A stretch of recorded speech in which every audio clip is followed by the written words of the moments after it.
मैंने भी कपास बोई थी जी।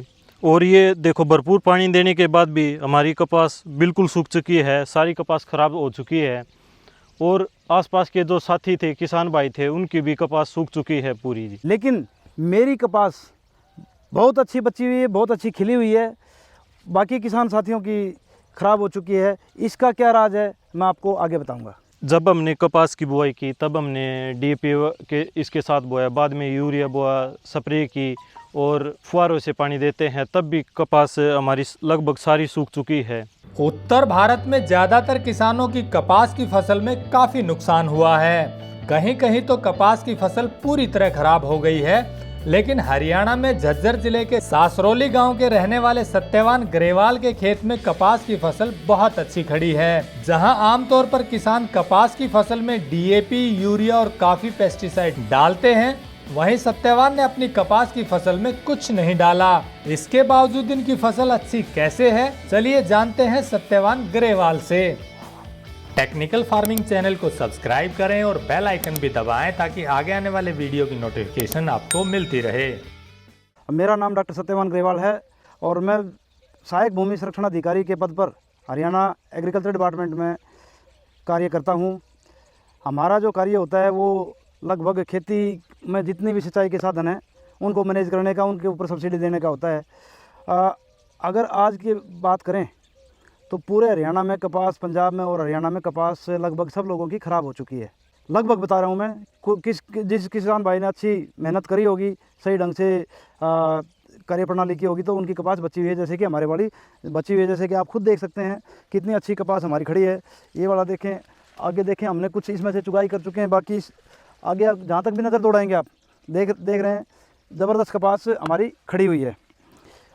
इसके पीछे जो ये सक्सेस है आज इस कपास के इतने बढ़िया होने का या नरमा के इतने बढ़िया होने का, उसका कारण सबसे बड़ा मैं आपको बताऊंगा। इसके अंदर ये अप्रैल के महीने में आखिरी में ड्रिप के ऊपर लगाई गई थी। जैसा कि आप यहाँ पे देख सकते हैं, ये वाली ड्रिप अभी भी इसके अंदर लगी हुई है।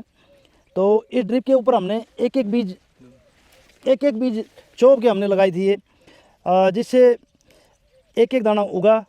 और ड्रिप पे लगाने का फ़ायदा ये हुआ कि काफ़ी लोगों ने जो बिना ड्रिप के लगाई हुई थी, उन लोगों की कपास या तो वैसे करंट होगी, बारिश के कारण कभी आई, या आंधी के कारण जल गई, या कोई और कारण रहे, तो उसमें लगभग 25% का नुकसान तो उन लोगों को वैसे हो चुका था जब जर्मिनेशन हुआ। उसके बाद अगर हम बात करें तो उन लोगों ने पानी लगाया, उसके बाद में उनके खेत में, पूरे खेत में खरपतवार बहुत ज़्यादा हो गए थे। अगर खरपतवार ज़्यादा है खेत में तो जो आपका मेन पौधा होगा, जैसे कपास है हमारे खेत में, इस खेत में उसका लालन पोषण बढ़िया ढंग से नहीं हो पाएगा, उसकी खुराक वो दूसरे खरपतवार ले जाएंगे, तो उसमें वो नुकसान होता है। बात आई अब इसके अंदर क्या क्या हमने डाला, इसके स्वास्थ्य का जो कारण बताऊं मैं सहायक भूमि संरक्षण अधिकारी होने के साथ साथ मिट्टी परीक्षण अधिकारी भी हूँ। और मेरा ये दायित्व है कि मैं अनाप शनाप खाद ना डाल के, अनाप शनाप चीज़ें ना डाल के अपने खेत में संतुलित मात्रा में खादें रखूं। और जब मैंने अपने खेत का परीक्षण किया, अपने खेत की मिट्टी का परीक्षण किया, उसके बाद पाया कि इस खेत में सभी तत्व भरपूर मात्रा में मौजूद हैं। क्योंकि एक तो ये उपजाऊ भूमि है, वैसे ही दूसरा इसके अंदर पिछले साल सरसों की बिजाई की हुई थी, तो उस कारण से इसमें उपजाऊ तत्व ज़्यादा बचे हुए थे। तो इसलिए मैंने निर्णय किया कि इस बार इसमें मैं अगस्त तक कोई भी खाद नहीं दूंगा। हुआ क्या कि हमने इसमें कोई भी खाद नहीं डाली, ना यूरिया ना डीएपी। लोग डीएपी बिजाई के साथ डालते हैं या फिर बाद में यूरिया डालते हैं या कोई और चीज़ें डालते हैं, पोटाश डालते हैं, वो चीज़ें मैंने नहीं डाली। उसका कारण मैंने आपको बता दिया कि उपजाऊ मैंने जो मिट्टी चेक अपने लैब में करी तो उसके अंदर सारी चीज़ें उपलब्ध थी। और आज आप देख सकते हैं इसमें कोई भी किसी तरह की भी कोई खाद नहीं डाली गई। उसके बाद मैं बात करूँ तो शुरू की 5 लाइनें हम छोड़ दें, इन 5 लाइनों में मैंने कोई कुछ भी और दूसरी चीज़ें भी नहीं डलवाई। दूसरे जो आगे के खेत की बात करूं मैंने प्रैक्टिकल तौर पे ये देखने के लिए कि क्या इसके अंदर इंसेक्टिसाइड, पेस्टिसाइड या कोई और चीज़ें डालेंगे तो उसका क्या इफेक्ट आएगा, तो पहली 5 लाइनों में मैंने कोई इंसेक्टिसाइड नहीं डलवाया। उसके बाद में एक रस चूसक कीटों के लिए एहतियात के तौर पर, वो भी इसमें कोई किसी चीज़ का नुकसान नहीं था, एहतियात के तौर पर जब सब लोग अंधाधुंध स्प्रे कर रहे थे उस समय मैंने एक स्प्रे रस चूसक कीटों के लिए करवाया था। इसके अलावा आज तक इस खेत के अंदर कोई किसान भाई, कोई साइंटिस्ट, अगर मैं चैलेंज देता हूँ यहाँ आके इस कपास को ले जा सकता है, अगर किसी लेबोरेटरी में चेक करवा लेता है, मैं उस केमिकल का नाम बताऊंगा, सिर्फ वो तो निकल सकता है, उसके अलावा इस कपास में से कुछ भी निकला है तो उसकी जिम्मेवारी मेरी होगी। उसके अलावा आप मिट्टी की जांच करवा सकते हैं, उसके अंदर पता चल जाएगा कि इसमें क्या क्या डाला हुआ है, इसका भी मैं चैलेंज करता हूँ। रही बात बाकी के मैनेजमेंट की, तो इसके अंदर ड्रिप पे लगे होने के कारण मेरा जो खर्चा बचा वो सबसे बड़ा फ़ायदा ये हुआ कि इसके अंदर खरपतवार जो हुए वो सारे के सारे लाइनों के पास थे जहाँ पे पानी गिर रहा था, जब तक बारिश नहीं आई। हुआ क्या कि अप्रैल में लगी हुई थी और कपास इसके साथ की इससे आधी से भी नीचे रह गई थी। कारण क्या था कि उनको ना तो पानी समय पर मिल पा रहा था तो एकदम ज़्यादा हो जाता था, स्ट्रेस आ जाता है पौधे में। उस कारण से इसमें कोई खरपतवार नहीं उगा तो ये बड़ी तेज़ी के साथ इसने बढ़वार लेने के बाद जिस समय बारिश का मौसम आया है उस समय ये लगभग आपस में मिलने को हो गई थी। इस कारण से इसके नीचे कोई खरपतवार ही नहीं उगा। एहतियात के तौर पर मैंने वैसे एक बार पावर टिलर इसके अंदर से घुमाया है, इसके अलावा कोई खर्चा इसके ऊपर खरपतवारों का भी नहीं किया है। सिर्फ और सिर्फ जो आसपास थी उनको हमारी जो खेत में काम करने वाले लोग हैं उन लोगों ने अपने आप हाथों से उखाड़ दिया था, वो भी सिर्फ नाली के साथ साथ, ड्रिप के साथ साथ, इसके अलावा कहीं से कुछ नहीं किया।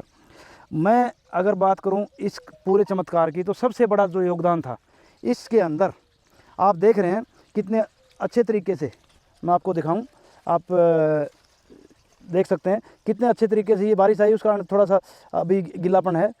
बाकी पूरा का पूरा जो इसका आया हुआ है उत्पादन, उसकी मेहनत मैं सिर्फ और सिर्फ मानता हूँ कि एक तो समय पर लगाना, दूसरा पानी का जो साधन था, ड्रिप का जो साधन था, वो सबसे ज़्यादा कारगर था।